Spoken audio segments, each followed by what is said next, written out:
Welcome, folks, to Dwarf Fortress, Episode 35, The Town of CraftRiddle. It is late winter, and I have solved the problem about who is the were-lizard. As you know, last time I had 11 suspects, but after going through their screens and the fighting screens and their information and stats and trying to figure out who can be affected, who could not, I cut out at least 9 suspects and was left with 2. 2 married females, who I then walled up in the same room. Unfortunately for them, well, one of them was infected. Turned out, married female 317 was not infected. Whoops.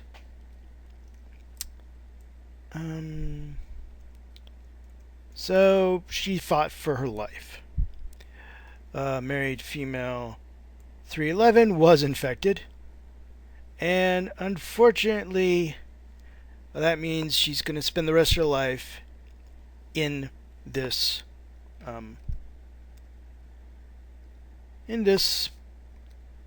basically, come on, turn it off.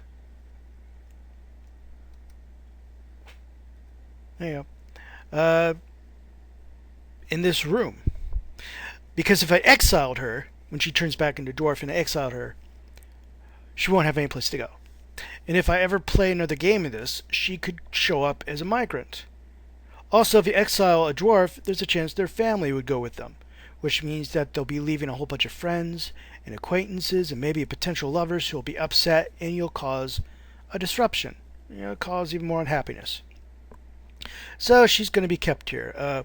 Once she turns back into Dwarf, I'll open it up so she could probably get a drink and food, and that corpse can be buried. But I have another problem that's kind of non-related, but I'm going to make it related. You see, there's been more violence, more vandalism. And it's not just new people, it's people who are repeating. They're repeat offenders. So this is becoming a little crime wave that's slowly expanding. I have choices what to do. They could be punished. They could be beaten, as you can see. I don't have a hammerer yet, I don't believe. Can I have a hammerer? No. Oh, yeah, I do have a hammerer. But nobody's been ordered to be hammered yet. Basically, a hammer is not the same as a beating. They basically hit you with a hammer. And the idea is that hopefully you die. It's an execution. But I could exile them, but that'd have the same problem. For every person exiled, there'll be a family who might leave with them. The wife will be upset leaving her friends or kids, or in this case, a husband, the spouses. Children will leave. Some of the children may be adults by then, and they might not have married, which means they're leaving behind potential lovers, and everybody gets upset. So here's what's going to happen. If people repeat too much what they're doing, they're being put into the were room with the were lizard. So if somebody keeps on doing this, I put them in the room with the were-lizard. The were-lizard rips them apart when she turns to a were-lizard, and then the dead body's brought out later. The family mourns, and they'll be upset. But the people related to them won't be upset. It'll only go one tier out. It'll only go one step out. And also, nobody will blame anybody. They won't blame the were-lizard, because the were-lizard won't be around when it turns back into a dwarf. They won't blame the dwarf because they don't realize that dwarf's the were-lizard. It's a Superman, Clark Kent, Batman, Bruce Wayne kind of deal. When they're a were-lizard, they're a were-lizard, and when they're a dwarf, they're dwarfs, 2 separate entities. And they won't realize I'm doing anything because they don't know who I am. The dwarves cannot, in their mechanics, the game does not allow them to realize they're being controlled by an overlord. They have religious and spiritual ideas, but they don't realize I'm in control here. As opposed to if I exile them, they'll end up in another game and cause me so much trouble. Because if I exile these groups, these prisoners, like I said, they'll go out in the world, they'll take their families with them, they'll all be upset, they'll upset my own citizens. And the next time I use this save to play another game, they could show up as migrants. And they'll be carrying the same baggage, the emotional baggage they have now. Which means they'll go in and start ripping the place apart right now as they are. They won't even need a year to get upset. So like I said, any more trouble with these guys, Now put him in the were room with the were lizard. Once again, I'll wait till she changes before I open that up and put anybody else in there. But yeah, basically, I'm a harsh punishment here. But this is a glitch in the game, and I'm trying to find the best way to handle it. Outside of that, we are actually doing pretty well. Like I said, it's late winter, and late winter around here means not much. The water's gone back to being liquid again. We have, let's see, a lot of animals. Lots of roosters and turkeys and chickens and dogs and pigs, and I think we have a few donkeys now, and looks like somebody has a duck and a peacock. A few peacocks. And somebody has a rooster as a tamed animal. I didn't know that could happen, but... And we have plenty of food. We're mostly brewing most of a lot of it, except for a few items where I want to keep, because when we do get stone and we start milling stuff, there's a few things we can mill to make into fiber and therefore cloth. Of course, we're cooking most of the seeds. Well, cooking a few of the seeds, leaving the others alone because we use them to actually grow things. We don't cook our drinks because we need it to drink. And a badger towel, that can be turned into soap. But we're having, hen's eggs and chopped pig liver and donkey milk because we have a donkey. And let's see, goat cheese. I don't know. We must have gotten that from the last. Oh, a lot of pig stuff. A lot of pig. A lot of fish. 110 turkey eggs. Buffalo cheese. So, and yeah, we're doing okay. The justice system is doing its best to handle a lot of convicted people. No pences, really? That's kind of sad. Convicted. Some things have not been reported yet. Convicted, okay. But it's interesting because some of these people, they freak out, they start attacking other people. And like I caught one in the act of attacking Gopher, who was, our one of our founders. He was a expedition leader, he was a mayor, and it was completely, he was almost ignoring it because they'd throw a punch at him and he was carrying his shield around. So he'd just lift the shield up, they'd hit the shield, they'd throw a punch, he'd lift the shield. He'd throw a punch, he'd lift the shield. It was like he was toying with them. He's been around since the beginning. He's like, yeah, just here's my shield. Leave me alone. I'm drinking. You can hit the shield. There you go. Hit the shield again. Go on. Yeah, you want to hit the shield. That's all he did.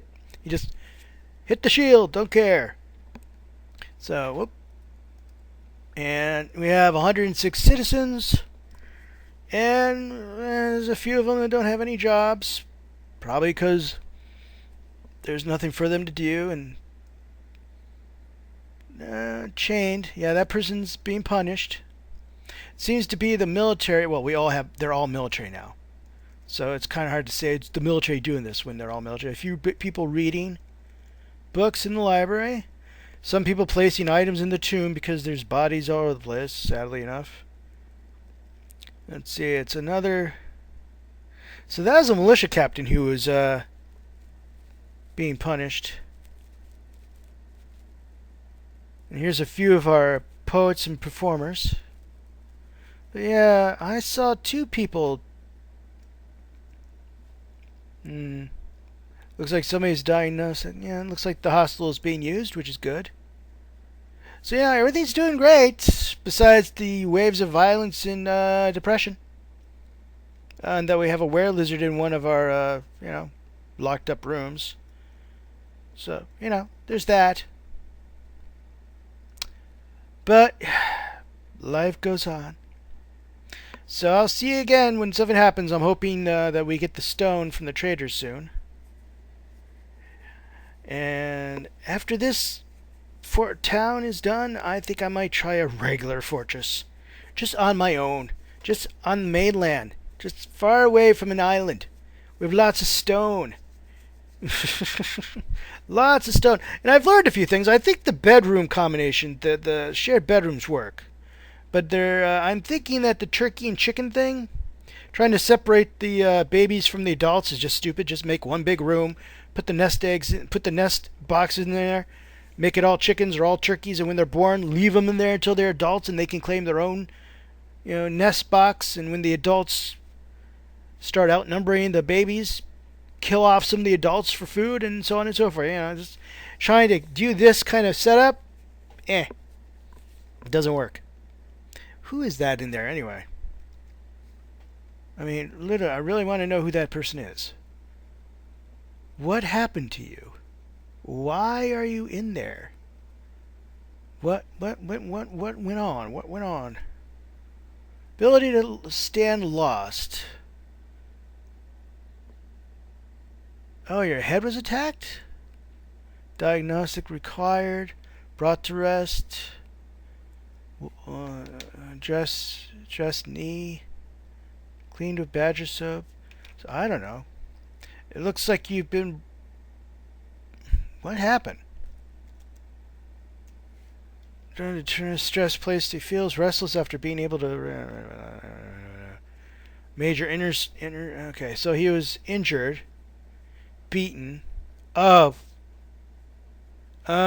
he threw a tantrum? Yeah, he threw something.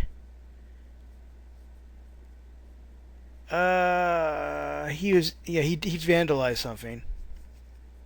So he got a beating. That's how the cookie crumbles. Okay, well, guys, I just wanted to share this to show that we did not lose 11 dwarves. We lost one, and one has become a were-lizard, and I plan to do the best I can to... that were-lizard is staying with us. I'm not going to dump that problem onto somebody else. I'm going to use the were-lizard, and I'm going to use it to solve some of my own problems. I'm not going to dump them all and exile them off into the forest and have them show up in a different fortress later on. I'm going to use what I have here, solve my problem. Normally, I don't believe in state execution because I don't believe a state could have a right that individuals cannot give it, and the individuals don't have right to kill people. How does the state have the right to kill people? But that's nice in theory, but in reality, things sometimes don't go that way. And in Dwarf Fortress, violence is part of the system. See the violence inherited in the system. Period. So I'll see you guys.